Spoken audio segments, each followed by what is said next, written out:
आजकाल आपण एका क्लिकवर कोणतीही वस्तू ऑर्डर करतो आणि ती लगेच दुसऱ्या दिवशी आपल्या दारात हजर असते. आपण या सुविधेचं कौतुक तर करतो, पण कधी हा विचार येतो का की या संपूर्ण प्रक्रियेची सुरुवात नक्की कुठून होते? हो, अगदी बरोबर. आपण फक्त ती वस्तू मिळवण्यावर लक्ष देतो, पण त्यामागची जी पहिली ठिणगी असते ना, त्याचा आपण सहसा विचार करत नाही.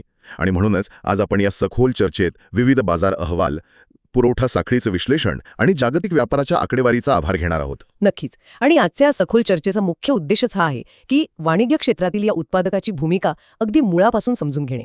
म्हणजे बाजाराचं हे जे प्रचंड मोठं चक्कर आहे ते नक्की कसं फिरतं हे आपण पाहणार आहोत. खरंय, आणि याची खरी ताकद कोणाच्या हातात असते याचाही आपण वेध घेणार आहोत. हो.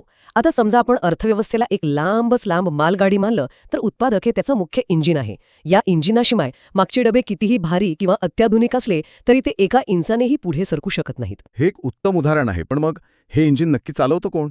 हे समजून घेताना आपल्या श्रोत्यांमधील एक गोष्ट प्रकर्षाने जाणवते. उत्पादक म्हणजे केवळ एखाद्या मोठ्या कारखान्यात काम करणारा किंवा शेतावर राबणारा माणूस नाहीये. अच्छा, म्हणजे मग नक्की कोण येतं या व्याख्येत? म्हणजे बघा, कच्च्या मालावर प्रक्रिया करून स्वतःची जोखीम पत्करून मूल्यवर्धन करणारी कोणतीही व्यक्ती किंवा संस्था उत्पादकच असते.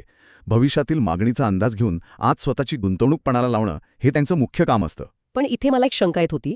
आपल्या श्रोत्यांमध्ये एकीकडे हजारो गाड्या बनवणारी महाकाय कंपनी आहे आणि दुसरीकडे घरातूनच काम करून मातीची भांडी किंवा हस्तकलेच्या वस्तू विकणारा एखादा कारागीर सुद्धा आहे. हो, अगदी. मग या दोघांना आपण वाणिज्य क्षेत्रात एकाच पाड्यात कसं काय तोलू शकतो?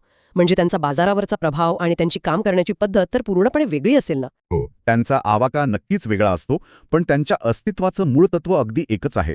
दोघेही बाजारातील पोकळी शोधत असतात. महाकाय कंपनीला जागतिक पातळीवरची गणितं जुळवावी लागतात. स्थानिक पातळीवर अगदी बरोबर. कारागिराला स्थानिक कच्च्या मालाच्या किमती आणि ग्राहकांच्या बदलत्या आवडीनिवडीचा सामना करावा लागतो. पण या दोघांमधला सामायिक धागा म्हणजे त्यांनी घेतलेली निर्मितीची जोखीम.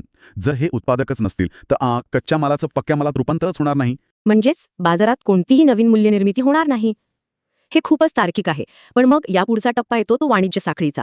म्हणजे उत्पादक, घाऊक व्यापारी, किरकोळ व्यापारी आणि शेवटी ग्राहक. हो, हीच ती साखळी ज्यातून माल आपल्यापर्यंत पोहोचतो. पण मला नेहमी हा प्रश्न पडतो की जर उत्पादकच ही मुख्य कडी आहे आणि तोच सगळी जोखीम घेत आहे तर मग मधल्या या सगळ्या मध्यस्थांची गरजच काय? आपण उत्पादक आणि ग्राहक यांच्यात हे दुवे का पाहतो? हां, अत्यंत कळीचा मुद्दा आहे.